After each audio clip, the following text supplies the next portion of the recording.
کیا سولر پر کوئی نیا ٹیکس لگنے جا رہا ہے یا نیٹ میٹرنگ کا ٹیرف تبدیل ہو رہا ہے؟ یہ جو مختلف خبریں سولر کے حوالے سے گردش میں ہیں، اس پر ریپ کا موقف دینے کے لیے میں نثار لطیف، چیئرمین رینیوبل انرجی ایسوسی ایشن پاکستان، آپ کی خدمت میں حاضر ہوا ہوں۔ جہاں تک سولر پر کسی نئے ٹیکس کی بات ہے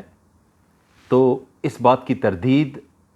ministry of energy power division نے آلریڈی کر دی ہے، اور یہ بات ان کے آفیشیل فیس بک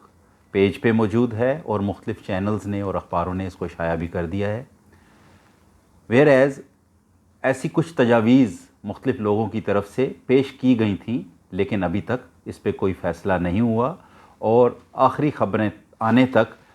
منسٹری جو ہے اس پہ مختلف لوگوں سے مشاورت کر رہی ہے، اور اس کے بعد کوئی فیصلہ ہوگا۔ لہٰذا ابھی تک کوئی نیا ٹیکس نہیں لگا ہے، کل کیا ہو اس کا کسی کو نہیں پتہ۔ جہاں تک بات ہے نیٹ میٹرنگ کے ٹیرف کو تبدیل کرنے کی، تو یہ کوششیں پہلے بھی ہوئی ہیں، اب بھی ہو رہی ہیں، اور اس میں جو اہم معاملہ ہے وہ یہ ہے کہ جو سولر کے صارفین ہیں، جب وہ بجلی کو بیچتے ہیں ڈسکوز کو، تو وہ کس ریٹ پہ خریدی جائے، اور اس میں دونوں طرف بڑے دلائل کے ساتھ موقف موجود ہیں۔ ایک طرف یہ موقف ہے کہ یہ جو بجلی ہے، یہ جب ہم خریدتے ہیں تو یہ صرف امیروں کو فائدہ دیتی ہے، اور ہمارے اوپر جو کیپیسٹی چارجز کی تلوار لٹک رہی ہے، اس کی وجہ سے ہم اس ریٹ پہ بجلی مہنگے داموں نہیں خرید سکتے۔ جبکہ دوسری طرف موقف یہ ہے کہ یہ امیروں کا نہیں بلکہ یہ متوسط طبقے کا اور غریبوں کا فائدہ ہے، اور ملک کا فائدہ ہے، اور وہ یہ کہتے ہیں کہ اگر کیپیسٹی چارجز کی مد میں یا اس سے ملتے جلتے جو پہلے ایگریمنٹس ہوئے ہیں، اس میں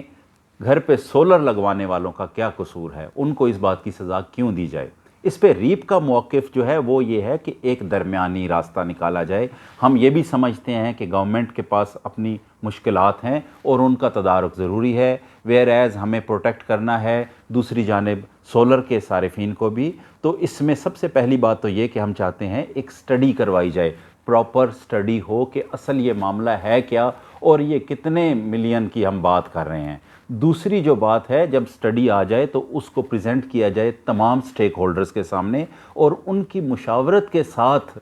یہ فیصلہ کیا جائے کہ کیا ٹیرف ہونا چاہیے، اور اس کو ملکی مفاد میں کرنا چاہیے۔ تو ہمارے پاس اس سے پہلے جو سٹڈیز ہیں ان کا سب کو پتہ ہے کہ ان کی اتھینٹسٹی کیا ہے۔ ہمارے پاس ملکی سطح پہ اس وقت جو ڈاکومنٹس موجود ہیں اس میں ایک قابل ذکر ہے IGCEP، وہ ہے integrated generation capacity expansion plan, اور دوسرا ہے نیشنل الیکٹرسٹی پلان۔